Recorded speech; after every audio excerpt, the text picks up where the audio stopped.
three years ukhulelwe. Ngiyafisa ukuthi uke ungichazele kabanzi ukuthi kwenzakalani and isitori sithini kahle kahle isitori sakho nje usiqale ekuqaleni. Oh, bhuti kwakuwu-2021 ukuhlangana kwami nalo bhuti lo enginayo kwamanje. Alright. Hayi, kushuthi-ke kwahamba isikhathi kwaqala ngathi ngiya kuma-period ngaspotha nje into engatheni ingajwayele ukwenzeka yabo. Yeah. Kwaze kwaphela 3 months lokhu ngispotha ngingayi ekuma-period isikhathi esiphelele. Kuthe emva kwalokho isisu saqala-ke sakhula. Ekukhuleni kwaso hhayi ngingakaze ngitshe ngoba phela i-pregnancy test yayithi negative. Till now even ngiya kuma-scans ababoni lutho. Ngihambile iy'bhedlela ngoba e-Addington nje baze bangixosha bathi hhayi ababoni lutho bona ngihamba. Oh right, kodwa still isisu siyakhombisa ukuthi siyakhula. Yebo, siyakhula kodwa kwamanje simile kodwa sona sikhulu ukukhombisa isikhono into ekhona la esini nami-ke engingayazi ngoba abantu besiZulu baqale bathi ingane khona omunye wazongitshela hhayi isilwane. Manje-ke angazi ngisizala kanjani ukuze siphume because angikwazi phela manje kuyosebenza ngayo inkinga. Hlahla kube buhlungu nje kunama-symptoms vele umuntu okhulele nje. Alright, mhlawumbe wabulawa uma-symptoms mhlawumbe ukwasho nje. Kube buhlungu nje like la enyongeni yabo. Alright. Uthi umuntu okhulele ekhala ngenyonga ethi umlenze ubuhlungu. Alright. Kwenzeka kanjalo manje yabona uma ngathi ngiyosebenza ngiyabo ukuthi ngize ngikwazi ngenxa yaleso simo. Alright. Hayi ngiyahambile bhuti umsiza ngikhathele. So uma ngabe kwenzeka lesimo mhlawumbe mhlawumbe umyeni wakho noma lo othandana naye uthini mhlawumbe akukho mhlawumbe wakuzama nje uwenza mhlawumbe. Siyabona uma ukukhuluma iqiniso yena manje. Yeah. Usengitshela qale wa-right kodwa manje ngisola mina ukuthi inkinga ikuyena cause kuney'ngane eziwu-3 ezachitheka ezakhe kodwa hhayi kumina kwabanye. Lento yakhe ina nesebenzo phakathi kodwa futhi isandla ngasemndenini. Nakhu-ke nami sengifika kuyena ngikhulelwe into engekho engazi noma ingane manje noma yini futhi lento iyophuma kanjani. Bengihamba mina right benginika imali ngihamba nento zesiZulu ababeyisola phela abantu besiZulu yayiyekena umuntu wesiZulu athi kunje yenza ukuthi ukwenza kungalungi athi ngikhatheleke nje yibona manje.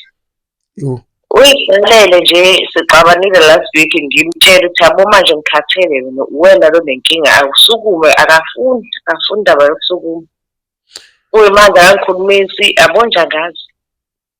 Ungishiye enkingeni lenkinga uyazi kumele ngiyilungise imali ngizokwenza njani nala ngiyasaba nokuhamba ethi ngiyobheka itofo kunengane yami igulayo iyahayiza u-September nje akawubhalanga ngoba uyagula unale nto yomhayizo ufunda la emakhaya semtuba mina sethu ukukhanya isikole akafika ama-social worker la ekhaya baqondana nokuthi angikho afica laba abafica ngoba khona abantu esihlala nabo la ekhaya.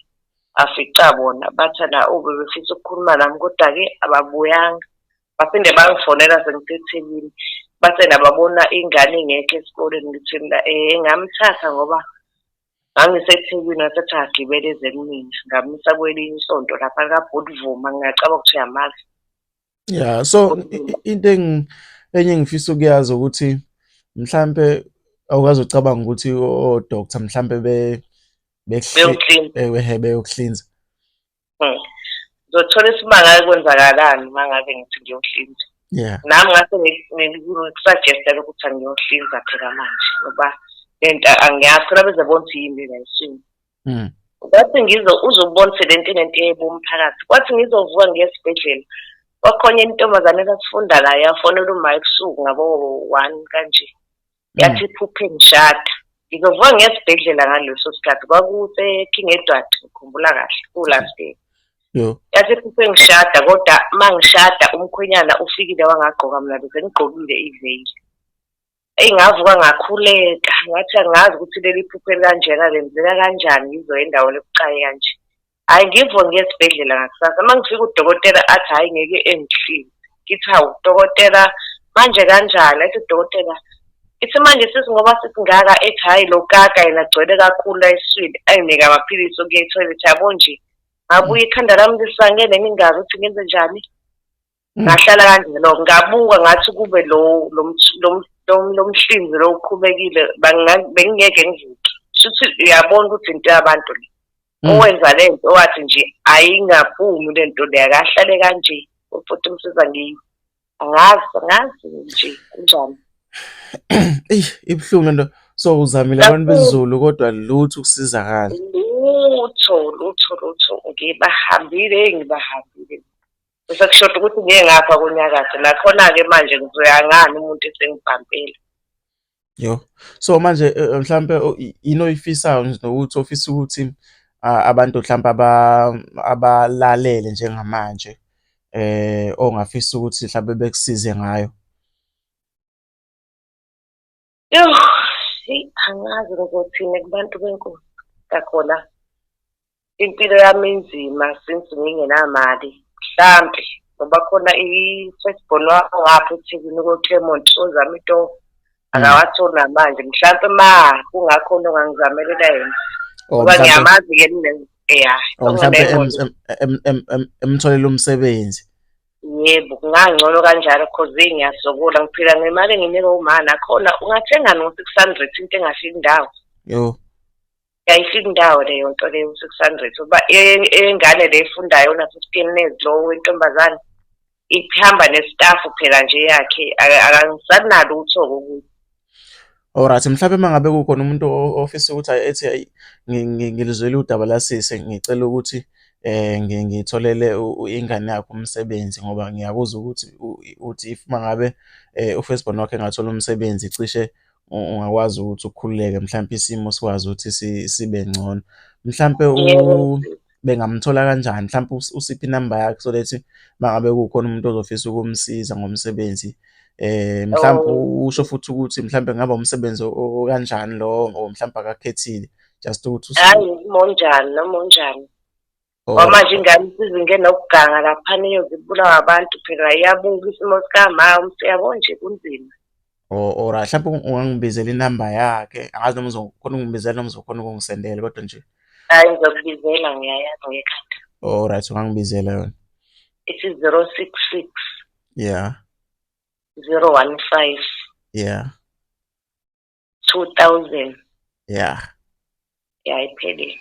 Alright, ngiyabonga kakhulu isitori sakho nesikhathi sakho. Ngicabanga ukuthi ngizolipublisha udaba cishe beluzwe abantu abaningi then nabanawo amandla ukuthi bekwazi ukuxhasa bekusize bazokwazi ukuthi bevele ngoba inamba sesishiyile nje.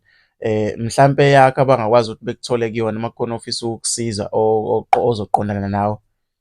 Iyona leyo.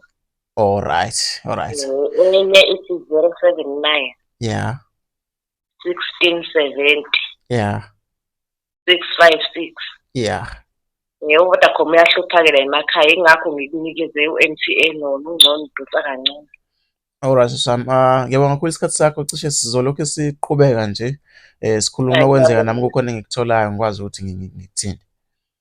Yebo ngiyabonga. Sawa.